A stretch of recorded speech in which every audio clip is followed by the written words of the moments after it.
Madam Speaker, today I would like to highlight a group local to Nelson, BC, the N2 Neighbourhood Network. Heading up this group is Tanya, a local business owner who is passionate about keeping Nelson safe and prosperous for future generations. Although local to Nelson, the N2 Neighbourhood Network has traveled around Kootenay, Columbia and BC to listen to business owners and communities alike regarding the increase in crime and drug use in our areas. By listening to folks, Tanya and the group can bring awareness situations that are, frankly, getting out of hand. Needles in playgrounds, graffiti on public and private spaces, damage and theft from our small business owners. They meet publicly with all welcome to discuss solutions to bring these ideas to the authorities. It is appreciated to have such passionate community contributors openly trying to better our communities, seeing that public drug use and blatant disregard for property and people's safety is getting out of control. I look forward to supporting this group and seeing how it grows for a better future. Thank you.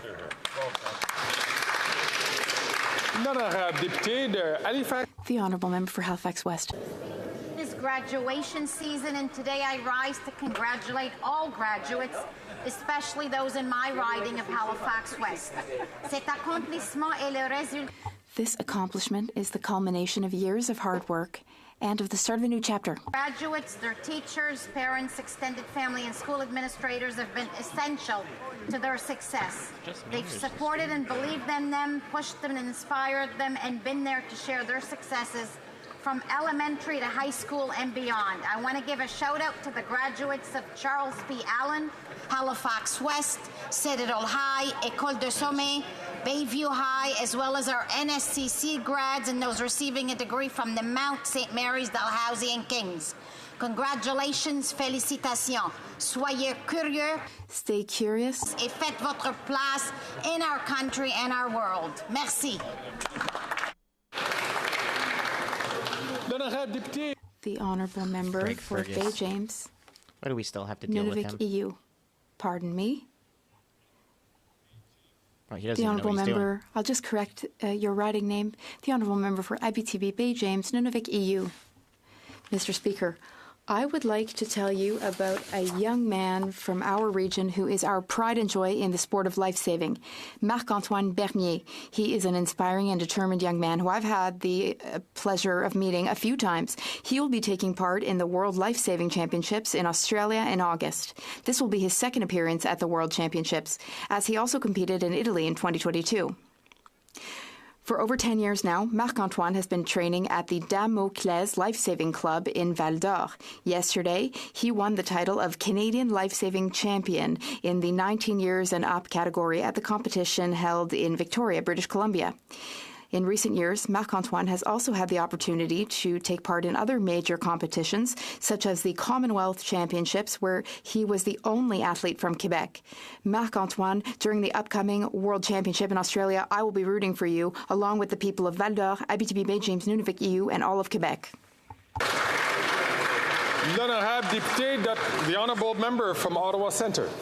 Speaker, I'm excited to rise today to celebrate the 55th anniversary of the Centretown Community Health Centre, a pillar of support and compassion in my community of Ottawa Centre since 1969. Over the past 5.5 years, CCHC has evolved into a multi-service, non-profit organization offering a wide array of services that cater to the diverse needs of the residents of Centretown. I know that personally, Speaker, because I had the great fortune of serving on the board of Centretown Community Health Centres for several years. Grâce à leur travail, la mission de CCHC.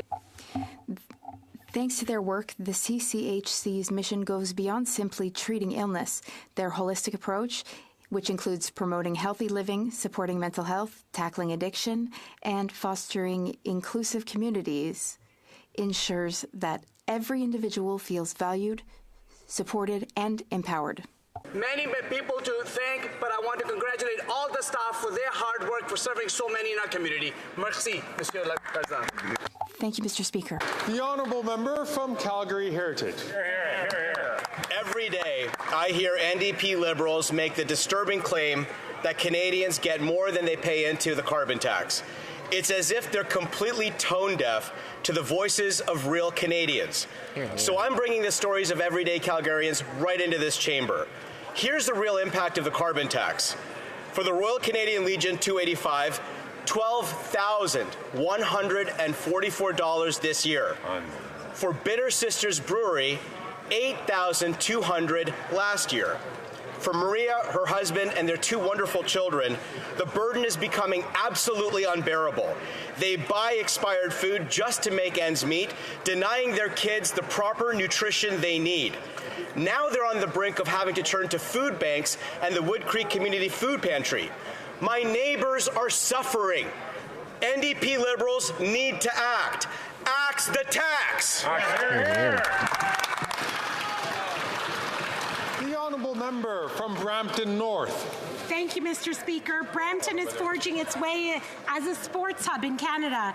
Bramptonians have been recognized for their achievement in sports around the world. I rise today to highlight a young athlete in my community who's setting records and proudly representing Canada on the world stage. Harkanvar Singh Teja is an archer who recently set new records at the Youth and Master Pan American Championships. He achieved a gold medal in the U15 compound men's category, and both of his results from the qualification round and the final broke continental records. These records are recognized as both Pan American Championship records and records in the Americas. We hope that his record will stand for years to come. This is a historic moment for archery in Canada and a proud one for Jivanjot Singh Teja, a world-renowned archery coach who is also Harkanvar's father and mentor. Congratulations, Harkanvar. The honourable member from Windsor-Tecumseh. Mr. Speaker, today I rise in the House of Commons to pay tribute to a legendary teacher, Mr. Gary Rankin, sometimes referred to as Mr. Riverside, for his love of teaching, 23 years, all of them at Riverside High School, but also for his work in the Riverside Minor Baseball Association. At Riverside High School, he coached sports teams, but where he truly left his mark was leading Riverside Student Parliament, teaching leaders of tomorrow how Parliament works and what public service is all about. Mr. Rankin retires this year, leaving behind a legacy of community service as a great teacher and a great role model. I know this, Mr. Speaker, because 3 of my staff at my constituency office and on Parliament Hill were once his students. To Mr. Riverside, we say congratulations on your retirement, thank you, and never goodbye, but perhaps this House now stands adjourned. Thank you. The honourable member from Selkirk, Interlake Eastman. After 9 years, this government has given hundreds of millions of dollars in contracts to their lobbyist friends. The Department of National Defence handed out $72 million in consulting contracts last year alone. This includes the usual recipients like McKinsey, which were awarded a total of 13 non-competitive contracts. But that's not all. The Prime Minister's favorite company, SNC-Lavalin, is back. They're once again awarded contracts worth well into the 6 figures. When questioned about this at public accounts, neither the Defence Minister nor his officials could answer what these contracts were for. Meanwhile, our troops are being forced to visit food banks, couch surf, and have even started GoFundMe campaigns. Yet this Liberal NDP government has handed out millions in contracts to Liberal insiders and friends. Conservatives demand that the government treat our troops with the respect and decency they deserve. In an increasingly dangerous world, it won't be lobbyists who defend Canada, but the brave members of the Canadian Armed Forces who will be called upon to serve our great nation. The honourable member from Mississauga East, Cooksville. Speaker, in June we come together to celebrate Portuguese Heritage Month, a significant occasion where we acknowledge the remarkable contributions that Portuguese Canadians have made to this great country. Today, June 10th, is Portugal Day. Observed both in Portugal and across the globe. As a Portuguese Canadian, this day holds a deep sense of pride and joy for me personally. It's a momentous occasion that allows us to reflect on our shared heritage and commemorate the achievements and traditions of Portugal. Since the first Portuguese immigrant pioneers to Canada, over the course of these 70-plus years, the descendants of these courageous pioneers have flourished and achieved greatness throughout this magnificent country. Today, let us take this opportunity to celebrate their accomplishments and honor the rich heritage and seamless integration of the Portuguese community in Canada. Feliz Dia de Portugal, Dia de Camões, Dia das Comunidades, Viva Canadá, Viva Portugal. Thank you. Obrigado.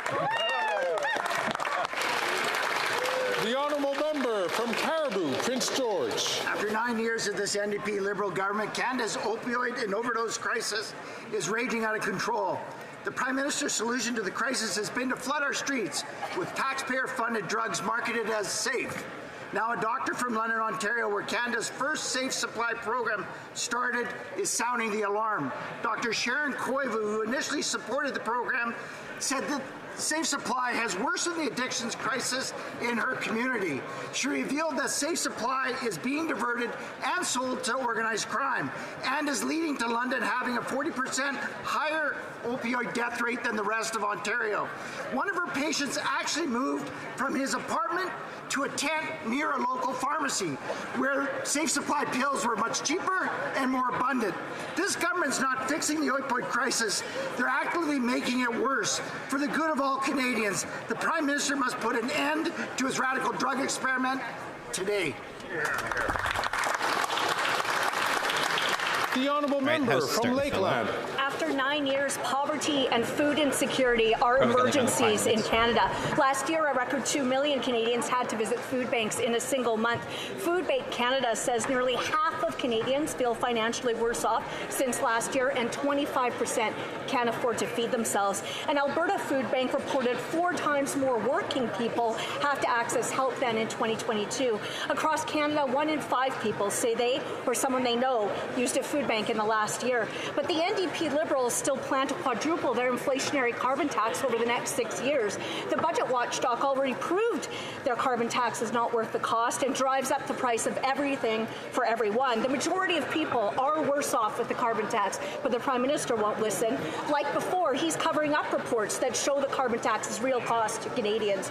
Only common sense Conservatives will axe the tax for all for good and bring home lower prices so Canadians can afford to eat, house, heat and cool and drive themselves essentials in Canada. The honourable member from Kitchener-Conestoga. I have been studying French for 3 years, and I'd like to say that it is never too late to learn. I wish to thank my teacher, Jacinthe Paracente, and all of the teachers who help us learn French or English here in Parliament. I would also like to thank the interpreters. They work hard to share their talent and to help us understand each other. I thank the interpreters for their patience with my pronunciation right now. I am proud that Canada is a bilingual country. I encourage anyone to learn English or French. If I can do it, you can too. Never stop learning. I'm proud to have read my statement in French. Thank you. Bravo. The honourable member from Hamilton Centre. I rise today to honor the life well lived of the brilliant mathematician, civil rights lawyer, professor, and peace movement activist, Mr. Peter Rosenthal, who passed May 25th at the age of 82. Mr. Rosenthal is remembered in the words of our mutual friend Max. Peter Rosenthal worked 2 very demanding full-time jobs. He came to Canada to teach mathematics at the University of Toronto in the 1960s, but once he arrived, spent an equal amount of time fighting injustice as a social justice lawyer in our criminal justice system. In his legal career, he'd take on pro bono cases representing the Ontario Coalition Against Poverty, victims of police brutality, and other marginalized groups of society. Peter remained humble, treating everybody he met with kindness and curiosity, and never let his politics get in the way of his friendships. He is beloved by his family, and to honor Peter's life, take a moment to delight in the beauty of mathematics and speak out against injustice anywhere you find it. Thank you.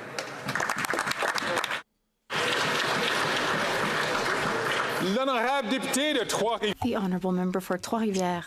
Thank you, Mr. Speaker. Mr. Speaker, in March, the extraordinary and dynamic David Labrec announced his retirement after 35 years in the teaching profession, including the last 10 years as Director General of the Alphonse Desjardins Sports Centre.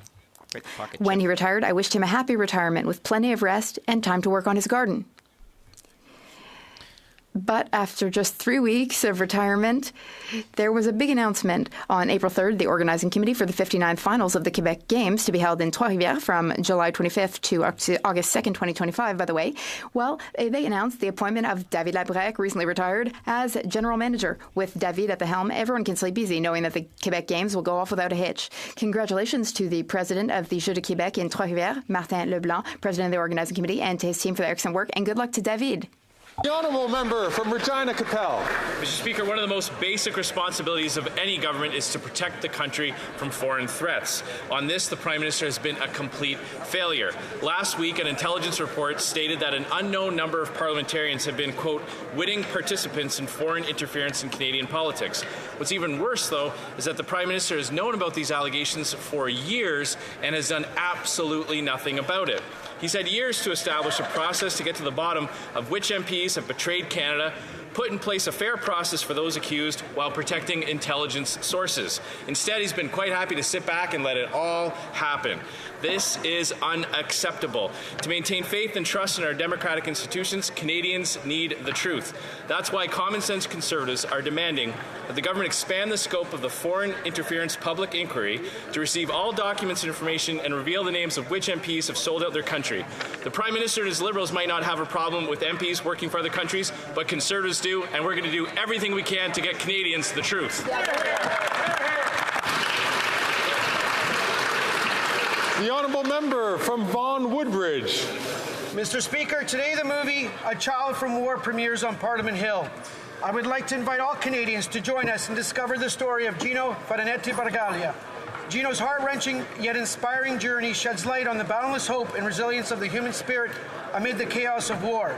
This 5-year-old boy from Torrice, Italy, had his life upended by the ravages of World War II. In June 1944, compassionate members of the Royal Canadian Army Services Corps conducting resupply tasks found a famished young Italian boy close to the battle ruins. For the next 10 months, Gino found shelter, nourishment, and care amongst his Canadian guardians. This movie highlights the shared heritage and enduring strength that defines and connects Canada and Italy. It honors the brave Canadian men and women in uniform who fight for freedom and democracy, past and present. Mr. Speaker, in honoring Gino's story, we celebrate the values of duty, compassion, and courage as demonstrated by the Canadian soldiers, the perseverance that unites us, and the freedom we enjoy today, thanks to the sacrifices of the past. Thank you, Mr. Speaker. Bravo! Oral questions, questions orales. The Honourable Member for Charlebourg, Haute-Saint-Charles. Mr. Speaker, last week we learned via the report of the National Security Committee of Parliamentarians that some members had, and I quote, semi-wittingly or wittingly participated in the efforts of foreign states to interfere in our politics. This is an extremely disturbing revelation, which is why we need to know who these members are who are collaborating with hostile foreign countries. Will the Prime Minister, yes or no, reveal the names of these members and the unacceptable actions of which they are accused?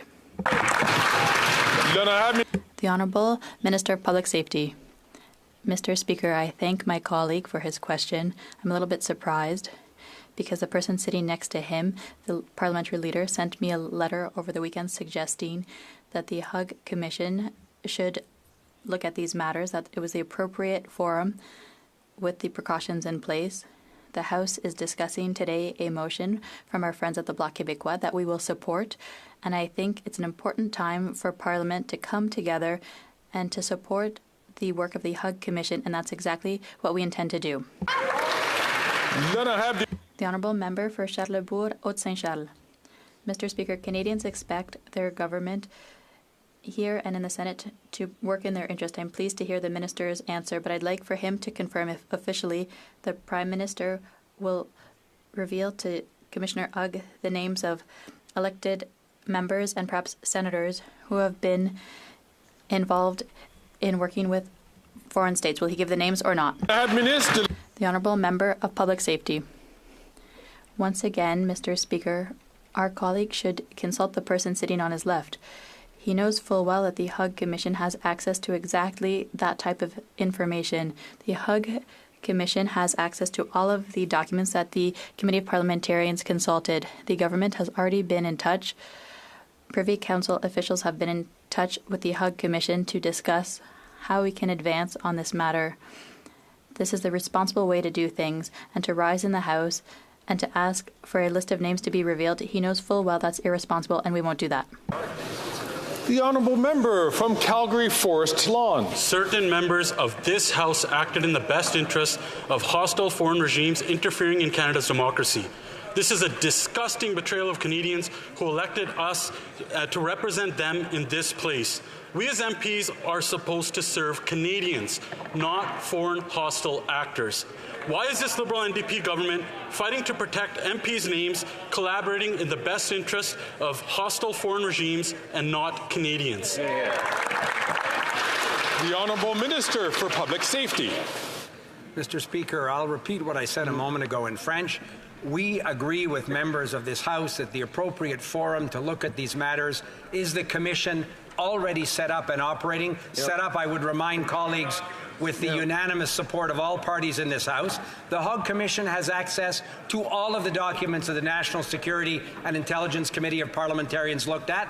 Officials from the Privy Council office have already been in touch with the Hug Commission to determine the best way forward. We think that's a responsible way to proceed, not simply standing up and illegally announcing a list of names like my colleague suggests. The honourable member from Calgary Forest Lawn. Boo-hoo, get over it was the most disgusting response from this cover-up coalition. This government turned a blind eye to foreign interference to protect their own partisan interests. They refused to hand over documents to that commission, and now they won't release the names of the MPs in this House doing dirty work for foreign hostile regimes. Canadians need to know who these MPs are. Is this Liberal NDP government really going to let sitting members of this House working against the interest of Canadians run in the next election?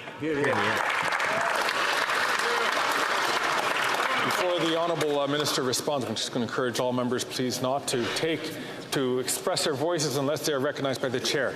The Honourable Minister for Public Safety.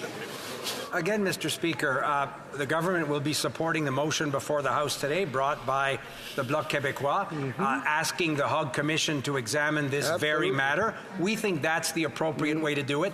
The Conservatives are pretending that you can stand up and release a list of names.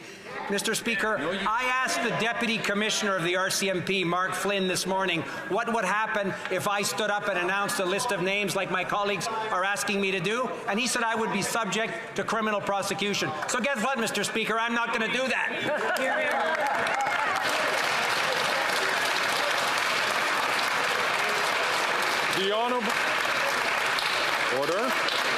The Honourable Member from Calgary Forest Lawn. They've had years to do something and they've done nothing. And speaking of cover-ups, Mr. Speaker, there's another one. Last week, the Parliamentary Budget Officer revealed that this government is hiding a secret carbon tax report that proves a majority of Canadians pay more into this scam than what they get back in these phony rebates. But this Liberal NDP government did what it does best. They put a gag order on the PBO, keeping the truth from Canadians.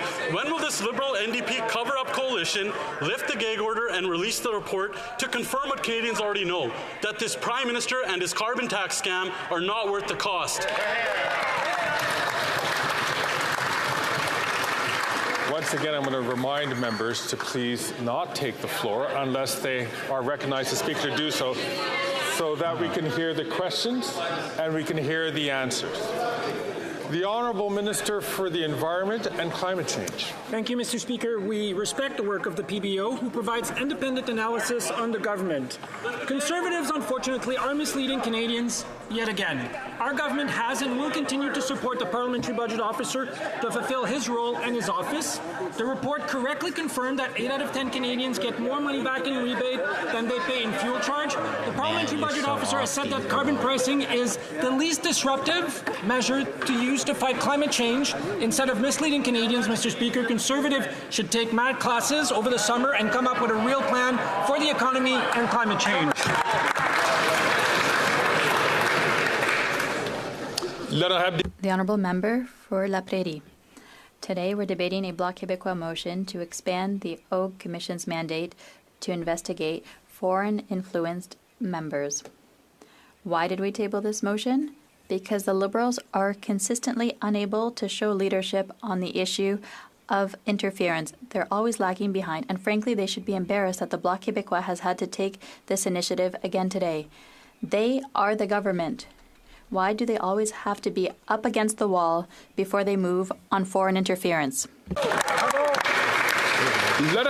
The Honourable Minister of Public Safety.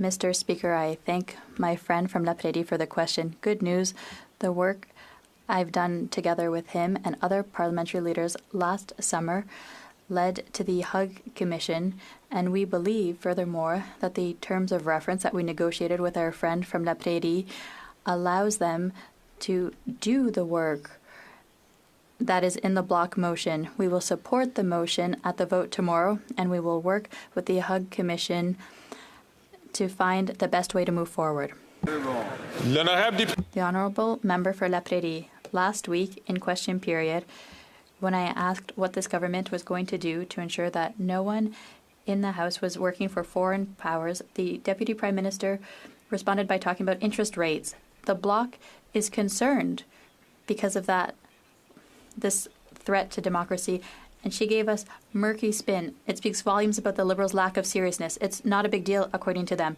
Well, yes, it is a very big deal. Will the government cooperate fully with the UG Commission once its mandate has been expanded? Our democracy depends on it. The Honourable Minister of Public Safety. Absolutely, Mr. Speaker. The answer is yes. And as I've said, it's a discussion that senior officials from the Privy Council have undertaken over the weekend with the HUG Commission. We will always be there to ensure that the HUG Commission has everything it needs to shed light on these circumstances. The Honourable Member from Burnaby South. The Prime Minister has confirmation that MPs knowingly worked with foreign governments to undermine Canada. He's known for 11 months and done nothing. All the while, Canadians have been harassed. Canadians have been threatened. A Canadian citizen was killed, all linked to foreign governments. Why has this Prime Minister failed to protect Canadians? The Honourable Minister for Public Safety. Mr. Speaker, I thank our colleague, the Leader of the NDP, for the question. Obviously, the most important responsibility of any government is to protect its citizens. Far from not taking this matter seriously, our government has been the only government in the history of Canada to set up a series of measures to detect, disrupt and prevent foreign interference. We're very pleased that members of this House are working collaboratively to support government legislation before the House right now to give additional tools, create additional criminal offences, to hold those to account who might seek to interfere in our democratic institutions, and we'll continue to always do this important work. The Honourable Member for Burnaby South. Known for 11 weeks and done nothing. Depuis 11 semaines.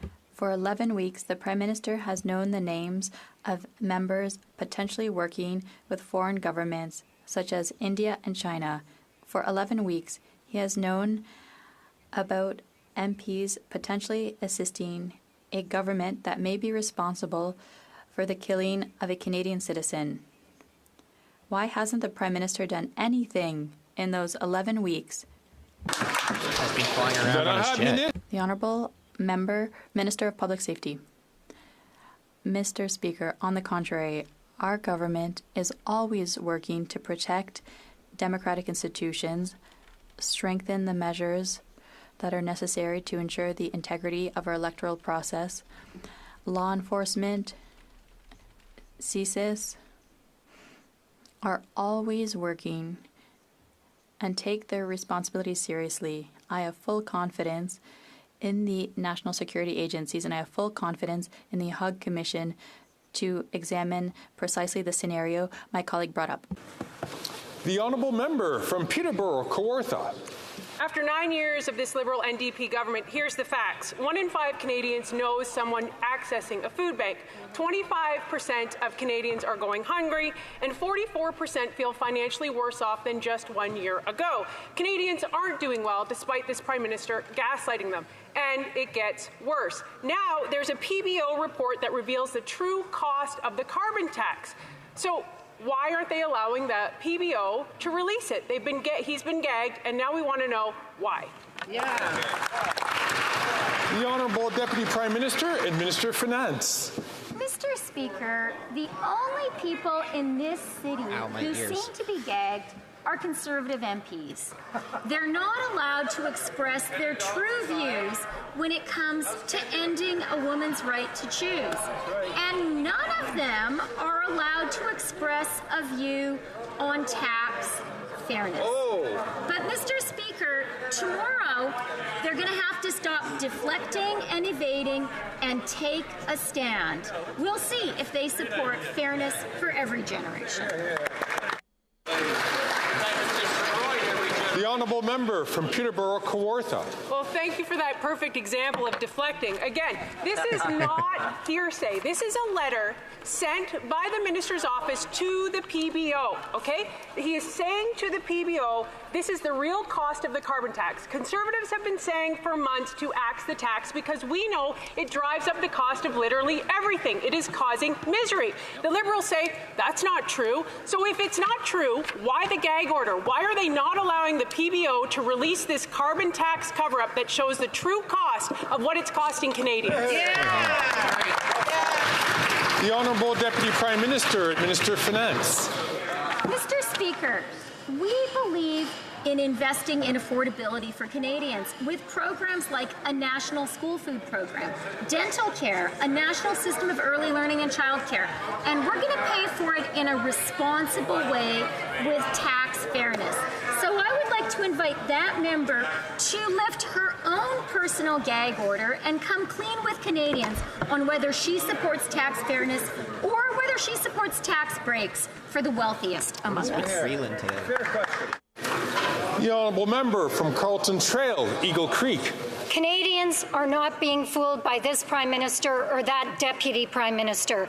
They know the carbon tax is making their lives more unaffordable. Last week, the Parliamentary Budget Officer confirmed that a secret government report shows that the carbon tax costs Canadians more than they get back. The Prime Minister has forced the PBO to sign a gag order so that he can't share that report. Canadians deserve the truth. When will this government come clean with Canadians and release the report? The Honourable Deputy Prime Minister and Minister of Finance.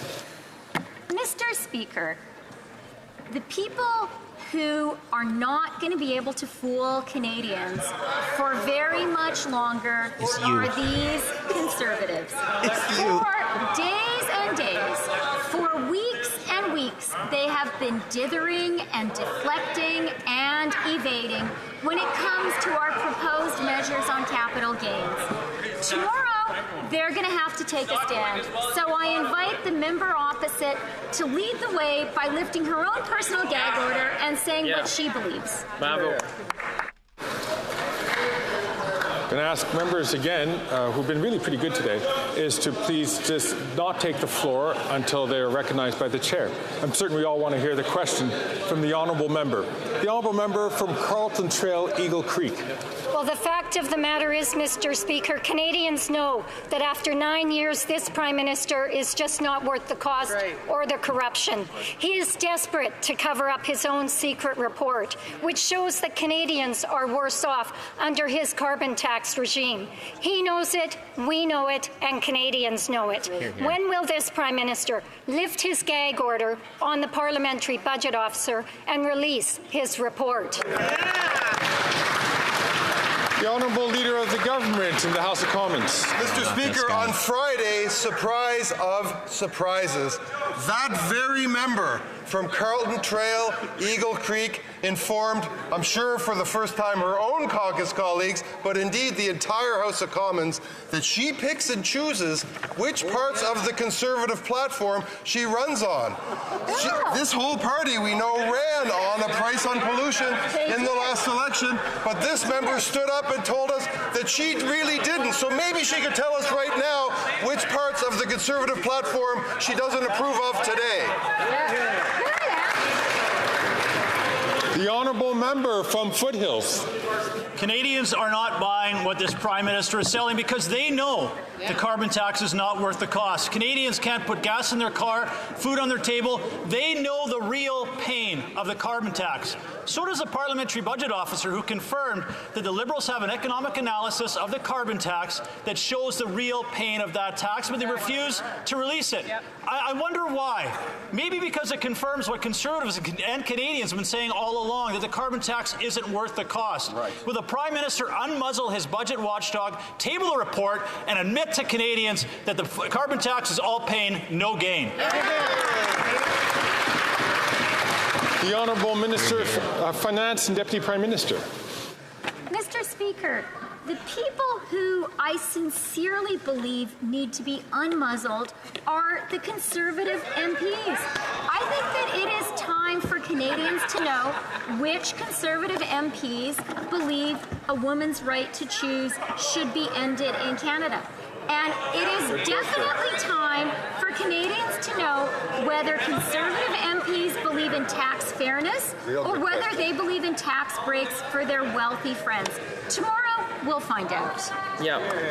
The Honourable Member from Foothills. I can see why the Liberals don't want to answer this question. The Prime Minister tried to sell this fairy tale that Canadians are better off paying the carbon tax to Canadian mayors last week. He got booed off the stage. I know. I have a clip coming on. Big city mayors know that the carbon tax isn't worth the cost. It fuels homelessness and food insecurity. Food banks are saying visits are up 50% and they can't even keep up with demand. Exactly. There's a secret Liberal report that understands or shows that the Liberal carbon tax is not worth the cost.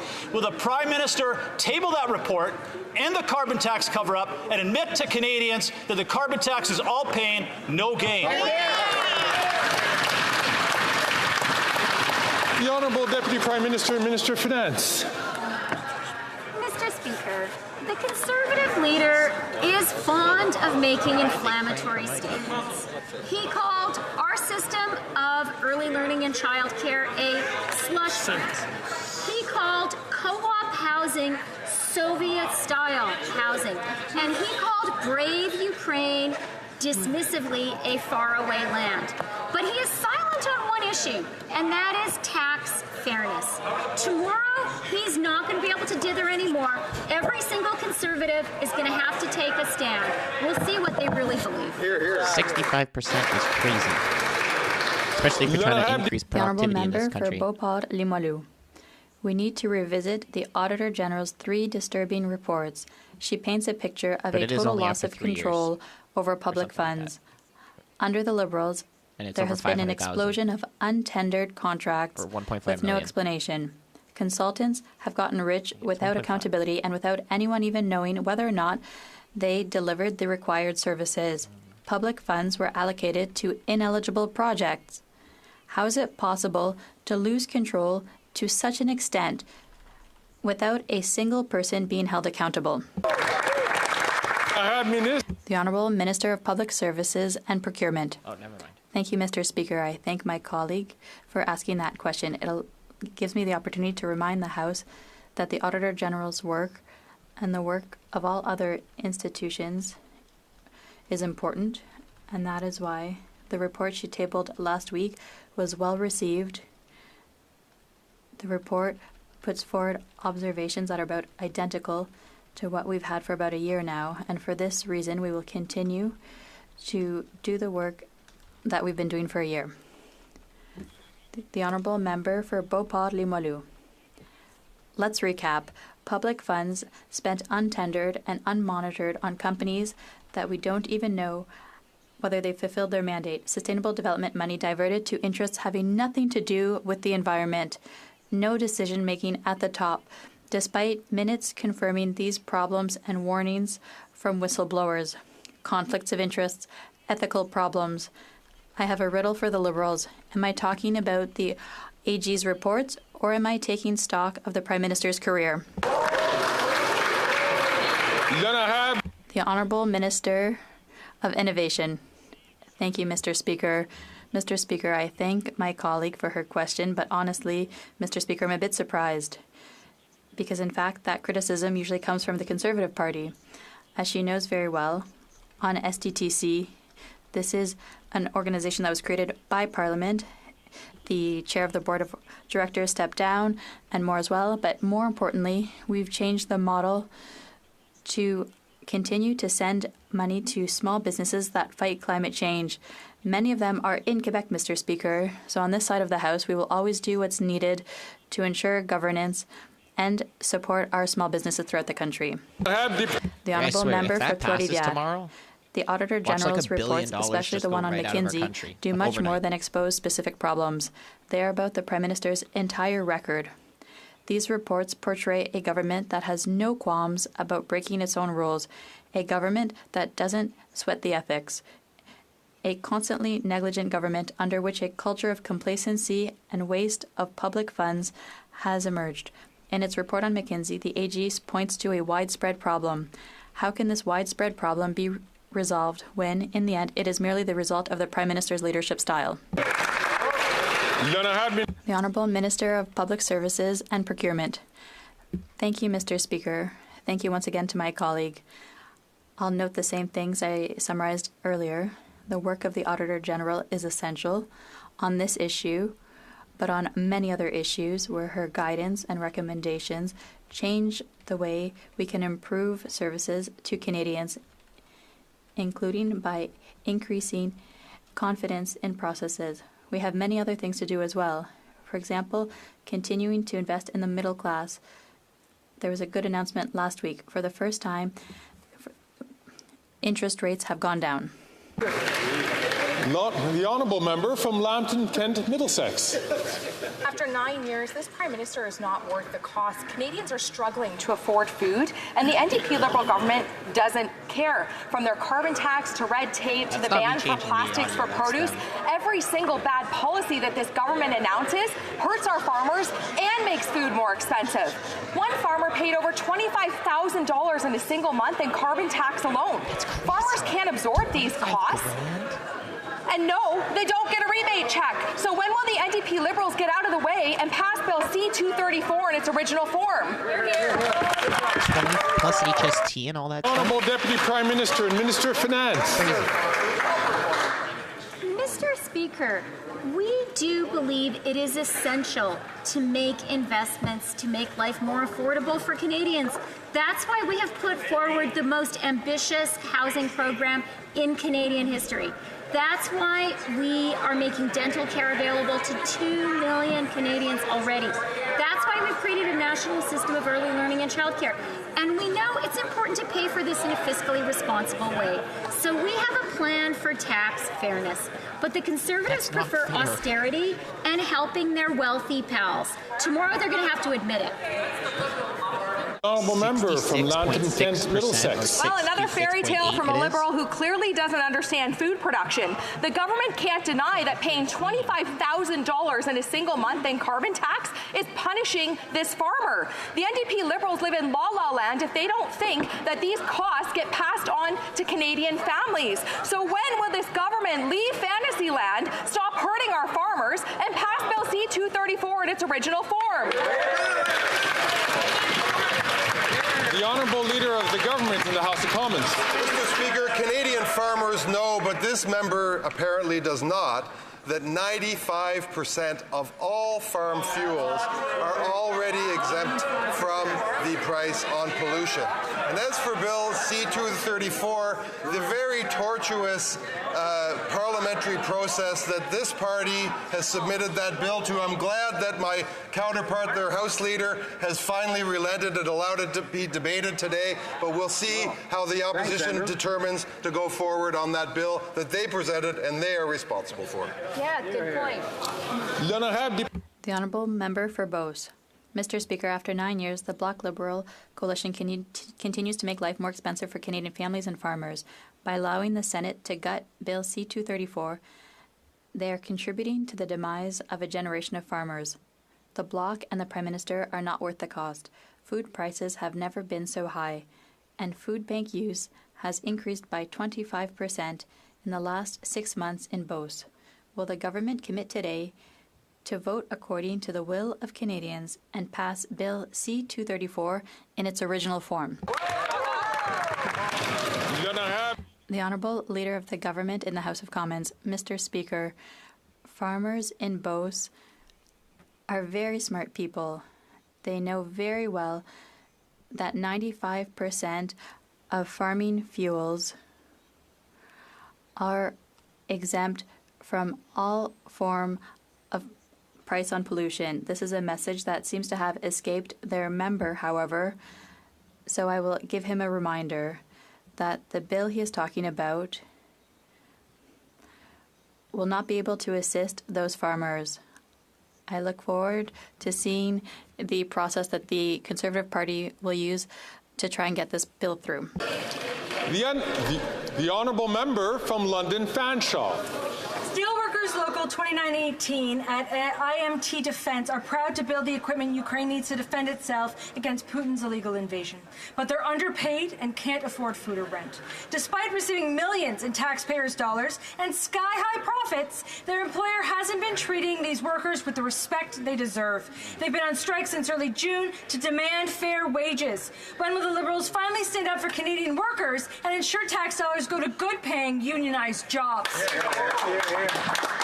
The Honourable Minister for Labour. Mr. Speaker, we are aware of the situation. We will stay on top of it and we will keep the member informed. Thank you very much. The Honourable Member from Winnipeg Centre. Mr. Speaker, big telecom companies are adding to the struggles of women and gender-diverse people fleeing violence. While telecom CEOs lay off staff and give themselves huge bonuses, a recent report found that Bell, Rogers, and TELUS force extra fees and long wait times on victims trying to change their phone numbers or leave shared plans with their abusers. When will the Liberals stop being soft on telecom's giants and force them to improve services for people fleeing violence? Hear, hear. Not just that, but like, the Honourable Minister for Innovation. Some sort Mr. of Speaker, I'd like to thank my colleague for a very important question. I found the situation she's describing as unacceptable, Mr. Speaker. As she knows, we have been very tough on telecoms CEOs around the country, Mr. Speaker. I can tell you, Mr. Speaker, despite these conservatives who are laughing, this is a very serious question, Mr. Speaker. This is about protecting women. This is about protecting consumers. This is about being Canadians. No. Mr. Speaker will follow up and make sure that we rectify the situation. Nobody believes you, man. That's why they're laughing. The Honourable Member from St. John's East. Mr. Speaker, if we were creating our tax system from scratch, what choices would we make as Canadians? Would we give the greatest tax advantages to those who make the most money, or would we insist on paying a fair share to keep Canada strong? The next generation of young Canadians across this country are leading the way in telling us that they want a fair and forward-looking Canada. Can the Deputy Prime Minister and Minister of Finance tell Canadians how this government is making this vision a reality? The Honourable Deputy Prime Minister and Minister of Finance. Thank you, Mr. Speaker. Mr. Speaker, Canadians believe in fairness. Many of the wealthiest Canadians make most of their money through investments, and they can often wind up paying a lower overall tax rate than a nurse or a carpenter. That's not fair. That's why today our government is introducing changes that will result in a small number of well-off Canadians paying a little more tax. This will make our tax system fairer. That is fairness for all generations. Hear, hear. Nobody wants this.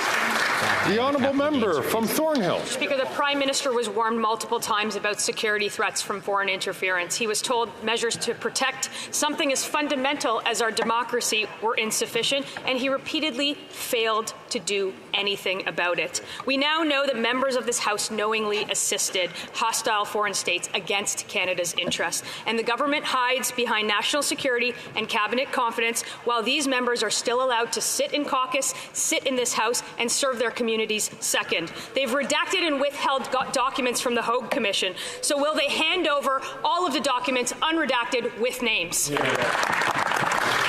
Honourable Minister for Public Safety.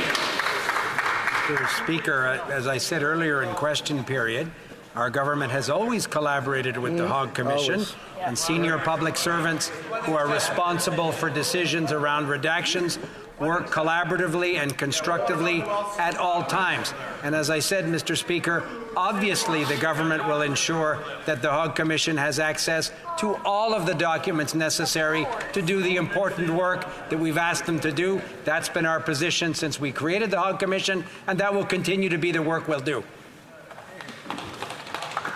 Member from Thornhill. A really long way to say no. Canadians want to know who is working against. I'm going to just stop the honourable member just so that we don't injure either our interpreters or other members who are listening on their earphones. If there's any earphones which are near a microphone, I just ask members if they could put them in the proper place to make sure that we don't get that Larson effect. The honourable member from Thornhill from the top, please. Saying that that is a very long way to say no. And Canadians deserve to know who is working against Canada. Right. Their responses have been a convoluted finger-pointing exercise of secret committees, or worse, dismissive, boo-hoo, get-over-it statements from someone who once sat on the very committee that just... I'm going to just stop the member once again. I see that members are not having any translation services. I'm going to continue talking until... Do they hear a translation at this time? Really, it's Monday today, I guess. They can't get it. They can't get it together. Do we hear translation at this time, members? Or is there any translation into French? Yes, there is. I'm going to ask once again the honourable member to start from the top. Let her start from the top. Mr. Speaker, Canadians deserve to know who is working against Canada, and the best way. Oh, come on. I'm just going to ask the honourable member, we seem to be having some translation difficulties. Could I ask... Get it together in this house. Come on, this is Parliament. Get it together. Monsieur le Président, l'interprète signale qu'il y a eu un effet Larson. Donc, il y a un problème. Ils ne sont plus en mesure d'effectuer l'interprétation. There has been a feedback in the interpretation booth, which will prevent interpretation services from being offered. Surtout les députés qui ont la parole et peut-être leurs voisins, pouvez-vous vous assurer que vos... Sorry. For the members of Parliament who are asking the questions, I'm just going to ask for the neighbours as well, just to make sure. Interpretation services have been interrupted due to an acoustic incident. And then we will... I'm going to just stop for a second.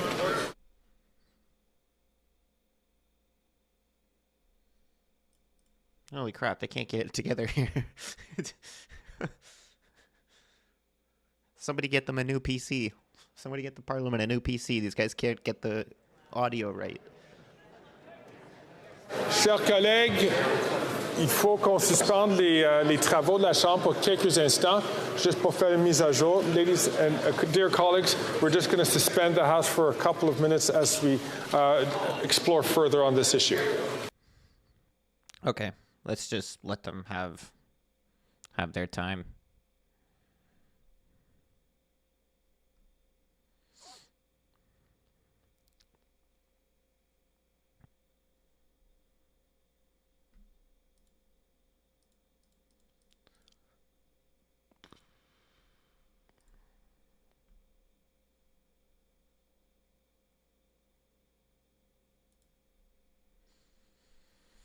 Let's give them a few minutes. In the meantime, if you're here, there's already a clip on my channel from this morning about from MP Brock in the OGO committee. That's a really good one. I've got a few more coming out after question period's done here from committees as well this morning. So just get ready for that.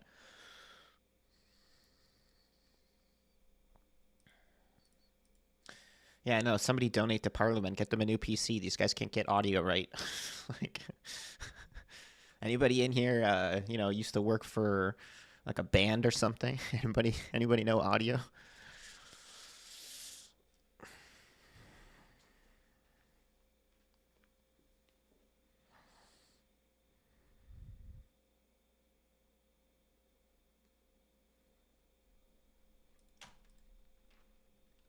Thanks, Jody. Appreciate that.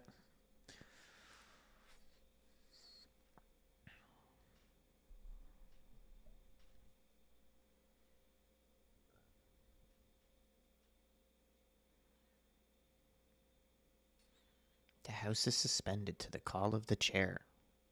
I bet you Greg felt really cool doing that. He's like, I'm going to suspend. Okay, bro. I feel bad for MP Lanceman. She tried 3 times to get her speech out, and she couldn't even get it out. Poor girl.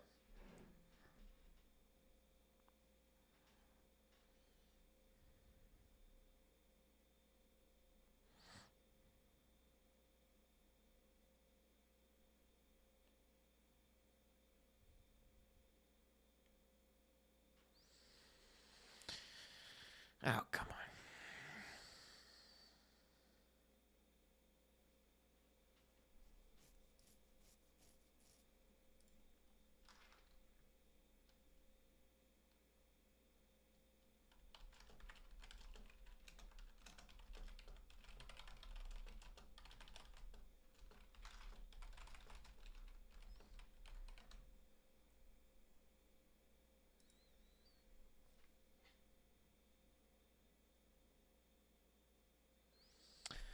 Yeah, I know. I would play music, but it's I don't know what's like copyright and what's not copyright, so I'm just hoping they come back here in a minute. If they don't come back, we're just gonna end it because they've only got like another 15 minutes left anyway or so.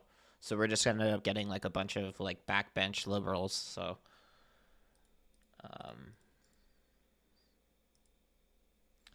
yeah, that's the thing. They have music playing right now, but it's like I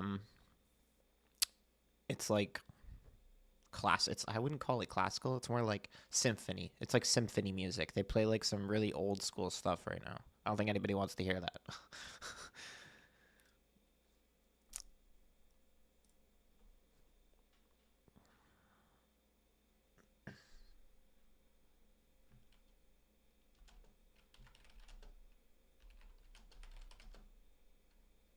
I like out west for like the scenery.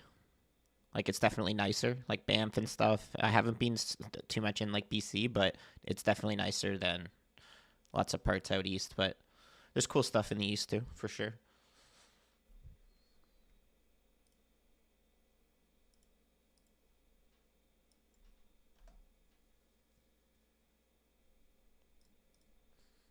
Yeah, I can't play their music, no. All their like House of Commons and Parliament music is all copyrighted. So even though it's a public broadcast, the music they use is like, yeah, you can't use their music.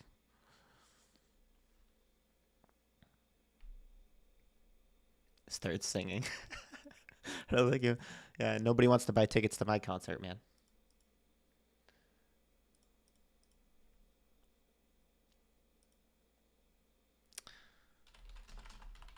You know what we could do? We could throw on, what we'll do is we'll start watching some of MP Brock's clip from this morning. I'm going to preface my questions with a comment. And since you released your reports, 3 reports last week, I've heard from hundreds of Canadians who have expressed their profound disappointment in this NDP Liberal government that over the course of almost 9 years consistently demonstrate a lack of adherence to basic procurement rules. And to your point in this particular audit is you focus in on whether or not procurement, in this case to McKinsey, provided value for money for Canadians. And I take a look at your overall message, and you indicate quite clearly that federal contracting and procurement policies exist to ensure fairness, transparency, and value for Canadians, but they only work if they are followed. So I'm hearing that, yes, the auditor is making recommendations, and the department heads and organizations are saying, yes, we'll agree to follow those recommendations, but they already know what the rules are, and they're not following it.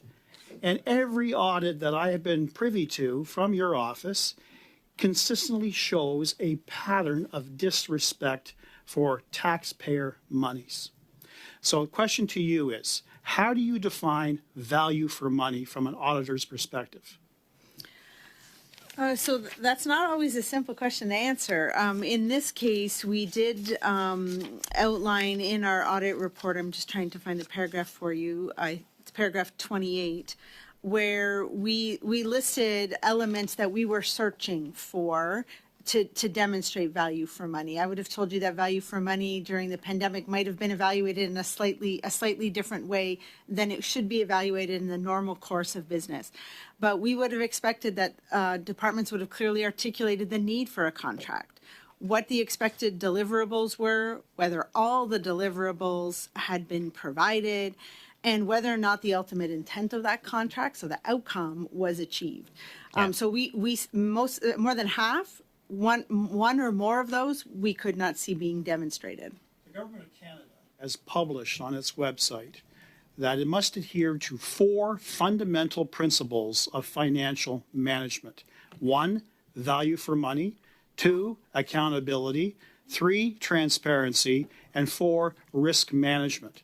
Government of Canada defines value for money as follows: that public funds, taxpayer monies, are managed with prudence and probity. Assets are safeguarded and resources are used effectively, efficiently, and economically to achieve departmental and governmental objectives. A very specific definition. So, I know that you've indicated last week that your mandate, and you've indicated this numerous times, your mandate is also to refer criminality, should you suspect criminality, to the appropriate authorities. And I believe you indicated when a question was put to you whether you discovered any element of criminality. I want to confirm a couple of things. Your threshold for referrals is based on suspicion and suspicion only. Is that correct? I mean, it is very rare that we would refer something to the RCMP or to law enforcement before our work is made public. But we're always happy to talk to the RCMP once it's out there. But we have not made a referral in this case. Do you agree that the Government of Canada holds its position as a trustee over public funds? Do you agree with that statement? That it holds its position? That it performs the role as a trustee over public funds.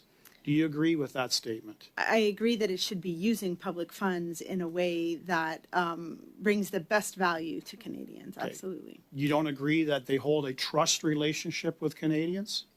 Well, absolutely. Every individual should trust its government. Sure. Which brings me to a potential criminal charge of breach of trust under Section 336 of the Criminal Code, a straight indictable offense punishable by a maximum of 14 years.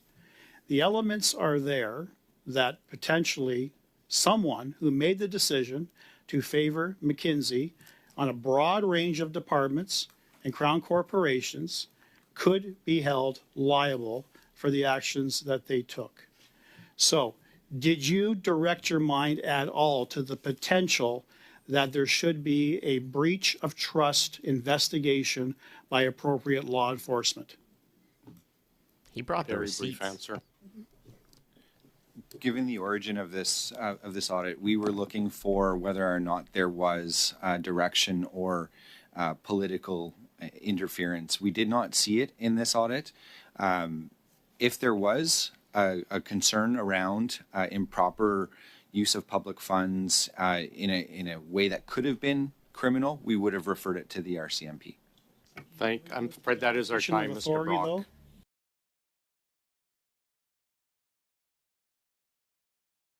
All right, let's see if they are still suspended. They are still suspended. I don't know how they can't get this figured out. It's yeah, I'm not even gonna give them any more time. We're just gonna call it here today. We'll be live again tomorrow, same time. Hopefully they get their freaking headsets figured out from 2005. But yeah, go check out some of the more of the clips that are going to come out right after this. I've got probably some coming out in like half an hour. And we'll see you guys tomorrow. Sorry for the house's mess up. Nothing I can do about that. See you guys.